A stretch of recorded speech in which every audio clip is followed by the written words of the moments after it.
Salut, moi c'est Thomas Prat, je suis vice-président chargé de la vie conventionnelle et des relations avec l'assurance maladie. J'ai participé durant toute l'année 2022 aux négociations conventionnelles avec l'équipe de la FFMKR et ensuite au Négo Flash en juin 2023.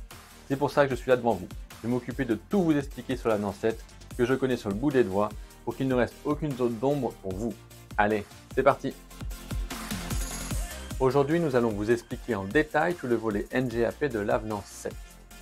Notre nomenclature actuelle n'est pas assez précise et ne permet pas de connaître l'activité de la profession.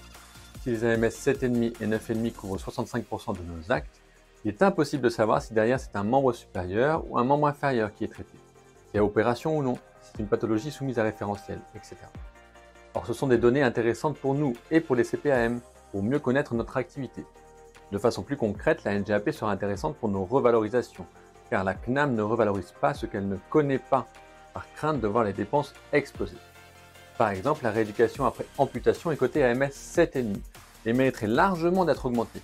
On ne sait pas quelle part des AMS elle représente. La FFMKR était favorable à des travaux sur la nomenclature, bien sûr. Nous défendions une NGAP simple, distinguant les pathologies sous référentiel des autres pathologies lors du début des travaux juste après la signature de l'avenant 5. Mais le SNMKR à l'époque a souhaité introduire une logique de parcours de soins et de localisation. Membre supérieur ou inférieur, segment ou articulation touchée, opéré ou non, et bien sûr référentiel ou non. Cela a abouti à l'éclatement de l'article 1 de la NGAP en 50 articles au lieu de 9. Donc que contient l'avenant 7? À la suite des travaux de description prévus par l'avenant 5, 20 nouvelles lettres clés sont créées. La lettre AMK est maintenue pour la facturation des bilans isolés, des BDK et des suppléments de balnéothérapie. Les 20 lettres clés s'appliqueront à partir du 22 février 2024, en même temps que la revalorisation de la lettre clé, de toutes les lettres clés. Au total, il y aura 97 actes différents en comptant les bilans, les forfaits et les suppléments balnéothérapie, contre 52 actuellement. Pour différencier chaque acte, la cotation sera modulée de 0,01 points en plus ou en moins, jusque 0,03 points. Cela impacte le tarif, mais au global, c'est neutre, voire même un peu favorable. Je ne vais pas vous détailler les 20 lettres clés ni les 97 actes, ça n'a pas d'intérêt, d'autant plus que votre logiciel rendra ça transparent. Comment ? Nous avons fait mettre dans l'avenant d'imposer aux éditeurs de travailler sur la NGAP avant son application pour rendre ça facile. Lors de la création de votre traitement, pour arriver à la cotation, vous aurez un cheminement à faire dans votre logiciel et ça vous donnera la cotation finale.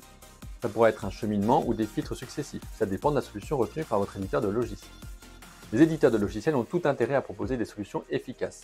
Ça leur donne un avantage concurrentiel énorme. Je n'étais pas inquiet et après avoir vu sur Reduca une solution proposée par un éditeur, simple et facile, je suis complètement rassuré. La future NGAP n'est pas pleinement satisfaisante, elle nous convient en partie seulement.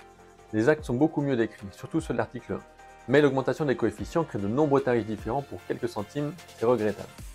Notre préférence et ce que nous portons depuis toujours, ce serait de décorréler la cotation du tarif. Mais cette demande se heurte aux capacités techniques de la CNAM, et peut-être aussi un peu d'un manque de volonté de leur part.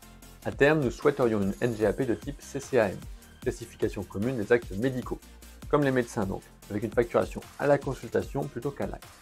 Mais cela passerait par la reconnaissance de notre profession comme profession médicale à compétences définies, et donc par l'abandon du statut d'auxiliaire médical.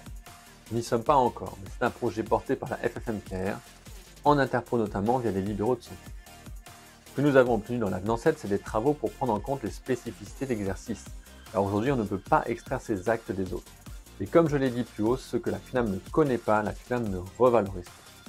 Et surtout, ce que l'on a obtenu dans cet avenant, des travaux entre les syndicats, la CNAM et les éditeurs de logiciels pour rendre cette refonte de la NGAP la plus transparente possible. C'est la première fois qu'il y a des réunions tripartites, syndicats, CNAM, éditeurs. Et ça, c'est très important. En conclusion, soyez rassurés, les logiciels sont prêts. Cette nouvelle nomenclature qui semble complexe le sera beaucoup moins que vous imaginez. J'espère qu'avec cette vidéo, vous avez tout compris. A très bientôt et en attendant avec la FFMKR, c'est clair.